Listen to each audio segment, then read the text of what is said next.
The phone buzzed on the kitchen counter, its screen glowing with my wife's message. Spa weekend with friends. No signal there.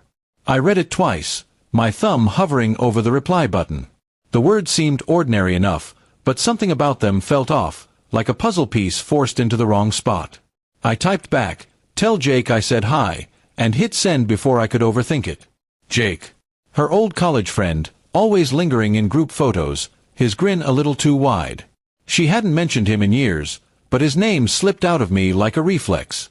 I set the phone down and stared out the window, the autumn leaves swirling in the wind, wondering why my chest felt so tight. The house was quiet that weekend. Too quiet. I tried to fill it with routine, mowing the lawn, fixing the leaky faucet, anything to keep my hands busy. But my mind kept drifting back to her message. No signal. That spa resort she loved was practically a tech hub, with Wi-Fi in every corner. I'd been there with her last summer, sipping overpriced cocktails by the pool, her phone never leaving her hand. I shook my head, trying to laugh it off. I was being paranoid. She was with her friends, probably gossiping over massages and wine. But Jake's name kept circling in my thoughts, a vulture I couldn't shoo away. By Saturday night, I couldn't stand it. I grabbed my phone and scrolled through her old messages, looking for clues I might have missed. Nothing unusual, just her usual updates about work, groceries, or the kids' school events. I opened her social media, something I rarely did, and saw her last post, a blurry sunset from the spa, captioned bliss. No mention of friends, no group selfie. My stomach twisted. I typed Jake's name into the search bar, but his profile was private, just a generic photo of a mountain. I tossed the phone onto the couch and poured myself a drink, the whiskey burning more than usual. Sunday morning brought no relief. The kids were at their grandparents', leaving me alone with my thoughts. I tried calling her, but it went straight to voicemail, her cheerful voice promising to call back soon. I paced the living room, the silence deafening. Why had I mentioned Jake?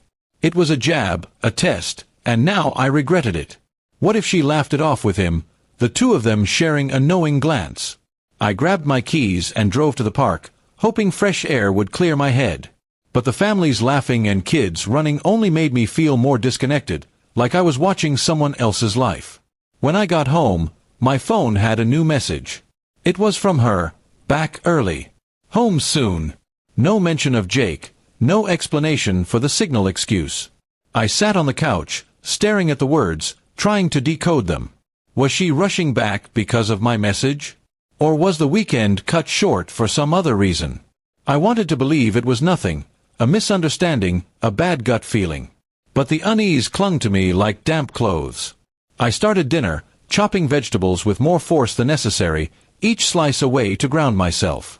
She walked through the door that evening, her hair damp from a shower, her smile bright but tired. "Missed you," she said, dropping her bag and hugging me. I hugged her back, searching her face for something, guilt, relief, anything.